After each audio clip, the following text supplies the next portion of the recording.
Say hey, faithful. Gary here with another episode of 49ers Fogies Shorts.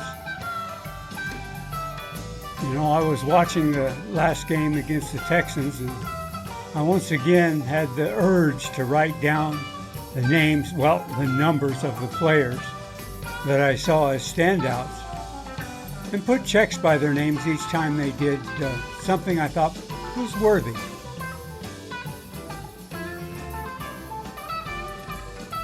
So I decided I'd choose a group of players as standouts, and I did that. And this game, I've got them, and here are my choices. Tashaun Gipson, number 38. He had a tackle when running back Marlon Mack broke a long run in the third quarter. He totaled 6 tackles, 5 solo tackles, and 1 tackle for loss.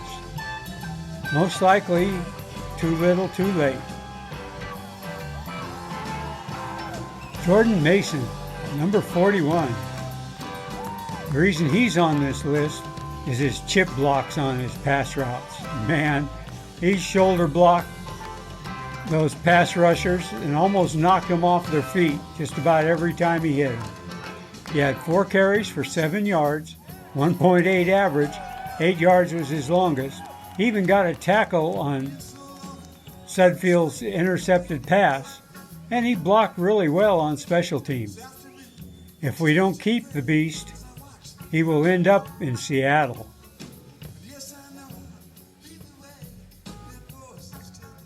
Tayler Hawkins, number 41.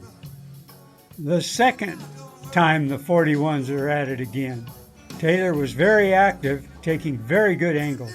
Always in the right spot, doing his job. He had 2 tackles, 1 solo tackle. Hawkins should make this team.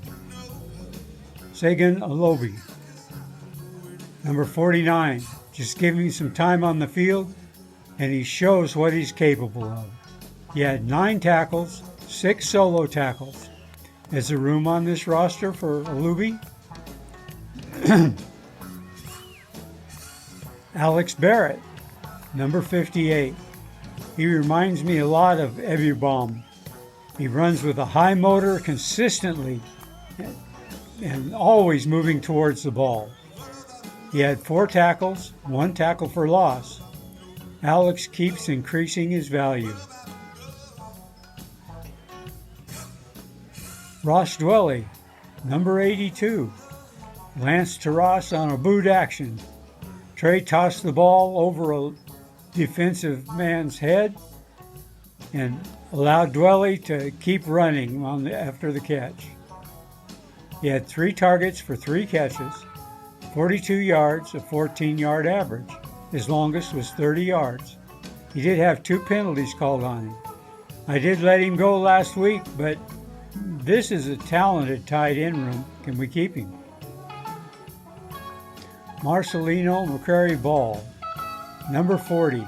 He's a fine linebacker, and he will make a fine addition to this team. He had 6 tackles, 3 solo tackles. But is there room in the linebacker room for MMB? Womack III, number 26. In the first quarter, his tight coverage broke up a pass on a 2nd and 1. And in the second quarter, thanks to sensational play by Samuel, an interception ensued. So he had 1 pass defended. But Womack should be a starter on this team. Mitch Wishnowsky, number 18. Mitch was in the zone. 5 punts for 246 yards, 49.2 average, 1 touchback, 2 inside the 20 with a long of 62 yards. He's a perennial Pro Bowl punter. And this is the only 53 lock on this group. Brock Purdy, number 14. In the second quarter, Brock came in to run the 2-minute drill. He threw a strike down the field to Juwan Jennings. In the third quarter, Purdy to Dwelley down the middle. He made other nice shots down the middle of the field. He had a drop by Turner on a very good third down pass. He did have an interception late in the fourth quarter due to a last-ditch effort to try to get a touchdown.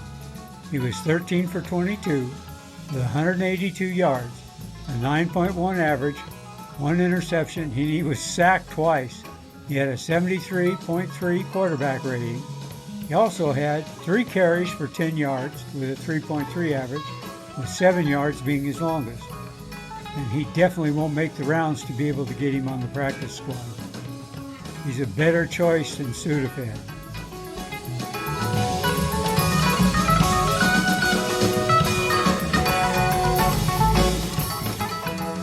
Well, that's what I saw as standouts from the third preseason game.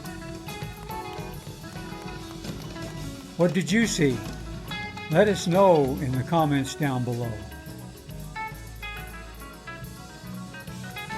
By the way, I did choose my players for game balls, and they will be revealed, as usual, at the end of this video. So, until next time, stay faithful, and go Niners!